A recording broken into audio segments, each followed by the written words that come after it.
j'espère que vous allez bien. Je vous retrouve aujourd'hui pour un nouveau Bookmas, c'est le Bookmas numéro 19. On est donc lundi et à la fin de la semaine, c'est Noël. C'est incroyable avec le temps qu'il fait, j'ai pas du tout l'impression que c'est Noël à la fin de la semaine. Enfin bref, je tenais à faire une petite parenthèse, comme vous l'aurez sûrement remarqué, il n'y a pas eu de Bookmas du week-end.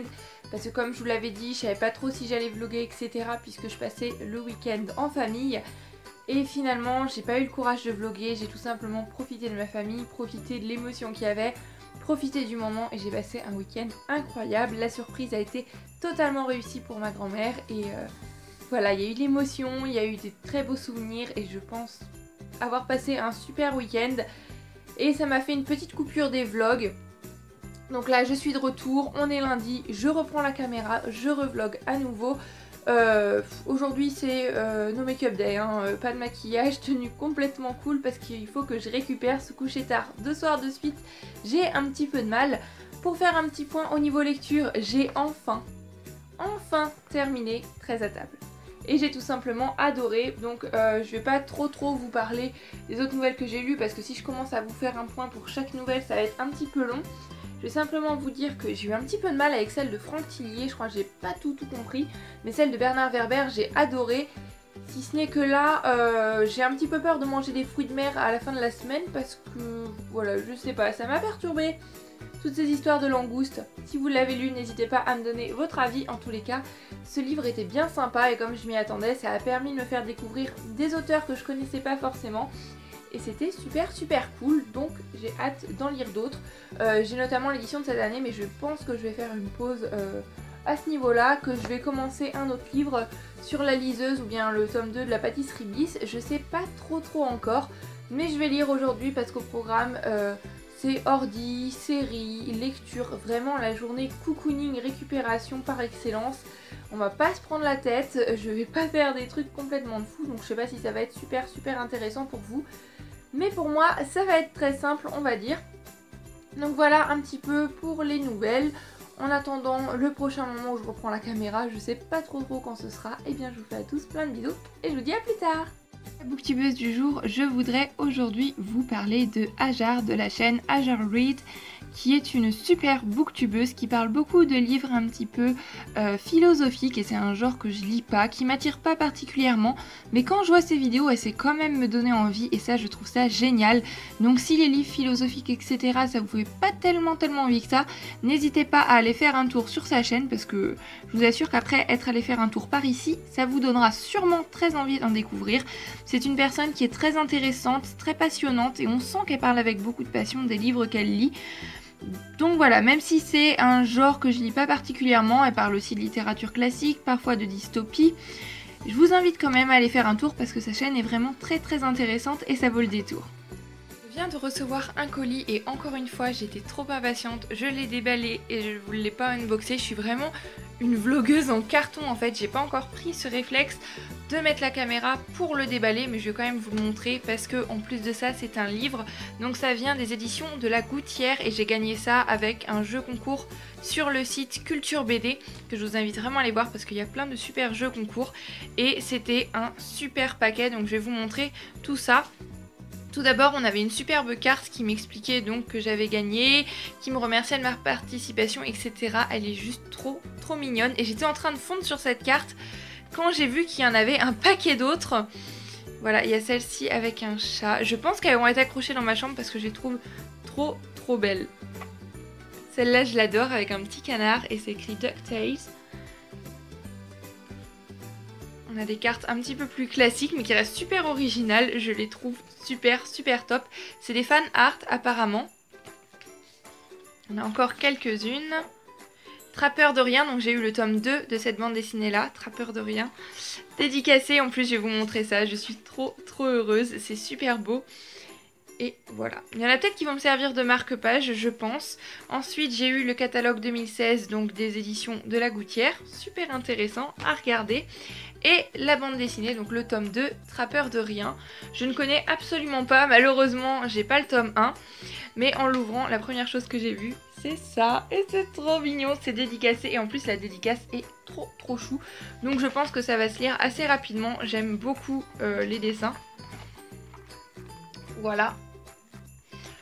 Donc c'est le genre de colis qui dès le matin met de bonne humeur, ça fait plaisir et je suis vraiment désolée de ne pas avoir eu le réflexe de l'unboxer face à vous. Je vais essayer de remédier à ça dans les jours prochains et de me rentrer ce réflexe dans la tête. Mais je suis quand même super heureuse d'avoir eu ce lot et je trouve les cartes super jolies. Là, dès que j'ai fini de tourner cette vidéo, je pense que je vais en accrocher quelques-unes dans ma chambre. Les séries c'est incroyable, on en commence plein, on en finit presque jamais. Là j'en ai terminé quelques-unes, donc pour me féliciter je me suis dit que j'allais en commencer de nouvelles. J'ai super envie d'une série médicale, j'adore ce genre de série.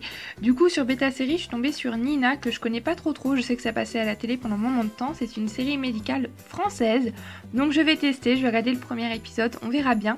N'hésitez pas à me laisser un petit commentaire si vous avez regardé cette série et me dire ce que vous en avez pensé. Et si vous aussi vous êtes complètement fanat des séries médicales, dites-moi lesquelles sont vos préférés.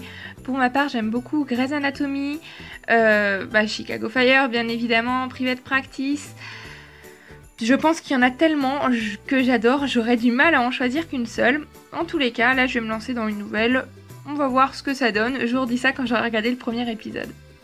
Je viens tout juste de terminer le premier épisode de la série Nina, comme je vous disais, et j'ai passé un assez bon moment. C'était divertissant, on va dire. Voilà, on regarde pas cette série, je pense, pour le suspense de fou à la Chicago Fire ou alors pour les enquêtes médicales super passionnantes, compliquées, intéressantes à la Dr House. Voilà, je vois plutôt ça comme petite série divertissante, bien sympa. On voit la vie du personnel de l'hôpital. Je pense que c'est ça qui est plus intéressant que les cas médicaux. Après, il y a quand même pas mal de clichés et je pense que dès le premier épisode, il y a des choses qui sont super prévisibles. Après, je croise les doigts pour me tromper, pour être surprise, mais il y a des moments quand même où je levais les yeux au ciel, où je me disais « Oh, c'est pas possible ». C'est... voilà. Mais ça reste une sorte de guilty pleasure parce que là, je pense que je vais aller me faire un bon chocolat chaud et que je vais quand même regarder un deuxième épisode. Parce qu'on en regarde un, on a quand même envie de savoir la suite, tout en se disant que c'est pas la série du siècle et ça casse pas trois pattes à un canard, on va dire ça comme ça. Mais malgré tout j'ai envie de regarder la suite. Après je sais pas trop ce que je vais commencer d'autre comme série. Moi au niveau série c'est le policier, le médical et l'historique. Ça c'est mon trio de tête. Après des fois je change un petit peu. Mais c'est le genre de série que j'aime beaucoup. Généralement on peut pas trop se tromper quand je commence une série de ce genre là. Après le policier, je fais attention à ce que ce soit pas trop gore et pas trop hard. Chicago Police je pense que c'est ma limite puisqu'il y a des moments où je regarde un petit peu avec les yeux fermés. Voilà, aujourd'hui ça va être série, lecture, vraiment la journée cocooning. Encore une fois, n'hésitez pas à me dire quels sont vos genres de séries préférés. Ça m'intéresse toujours de savoir un petit peu. J'aime aussi les séries, les petites séries de 20 minutes drôles, un petit peu comme How I Met Your Mother ou des trucs comme ça. Voilà, je trouve ça détente, c'est pareil, c'est sans prise de tête. Donc voilà, je vais continuer mon petit programme cocooning et puis moi je vous dis à plus tard. J'ai oublié de vous montrer vendredi ce que mon frère m'a offert, un super cadeau, trop mignon. Encore une fois, je ne sais pas trop pour quelle raison parce que c'est pas encore mon anniversaire. Mais il a dit quand il l'a vu, il a pensé à moi et ça lui a fait super plaisir. Donc moi aussi ça m'a fait super plaisir de le recevoir puisque c'est un porte-clés Niffler Funka Pop. Vous voyez, il a mis sa petite pochette avec ses petits sous. Il est juste trop mignon et je l'adore. En fait celui qui est sur ma trousse de cours s'est cassé, donc comme ça je vais pouvoir mettre celui-ci à la place. Et vous savez très bien, le Niffler c'est ma créature préférée des animaux fantastiques et j'aimerais tellement pouvoir avoir un Niffler domestique chez moi. Mais c'est pas encore possible, donc en attendant j'aurai ce petit Niffler miniature. Donc bien évidemment je le remercie encore une fois parce que il est juste trop adorable. Le Niffler, hein. Mon frère aussi, mais le Niffler aussi est adorable. Donc voilà, je trouve ça super mignon. Pour l'instant je sais pas trop ce que je vais faire. Je pense que je vais lire un petit peu. Mais j'hésite à me plonger dans des albums, à commencer la pâtisserie Bliss le tome 2 ou alors à lire sur ma liseuse. Je suis en pleine réflexion et en plein dilemme littéraire. Bon, j'ai fini par faire mon choix, ça a été assez difficile, mais finalement je vais me lancer dans Une pincée de magie qui est le tome 2 de la pâtisserie Bliss. J'avais adoré le premier tome que j'ai dû lire au moins 2-3 fois parce que j'ai une vraie mémoire de poisson rouge. Et là je suis très contente de pouvoir me lancer dans la suite en espérant que ce soit vraiment à la hauteur du premier tome. Il me reste quelques petits souvenirs, mais je pense que ça va être suffisant pour se lancer dans ce deuxième tome.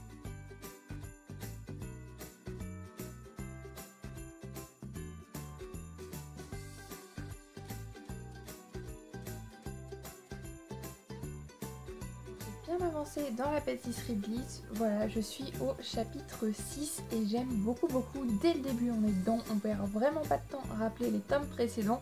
Mais j'avais raison, les petits souvenirs qui me restaient étaient amplement suffisants et j'aime toujours autant, j'ai envie de savoir la suite. Tout de suite, je pense que ce livre, je vais tout simplement le dévorer. On retrouve la pincée de magie, on retrouve l'univers de l'auteur, ce petit monde un petit peu extravagant, plein de gourmandises, de féerie, avec le personnage de Lily qui, voilà, qui me prend toujours. Je vais pas trop en dire pour pas vous spoiler, mais si vous avez lu, vous savez ce que je veux dire. Le genre de personnage qu'on regarde comme ça et qu'on dit « Ouh, toi je t'aime pas trop ». Voilà. Dès le tome 1, c'était comme ça, et puis je suis contente de retrouver Rose, je suis contente de retrouver toute sa petite famille. On a des personnages en plus dans ce tome-là qui sont très prometteurs, et j'ai hâte de connaître la suite.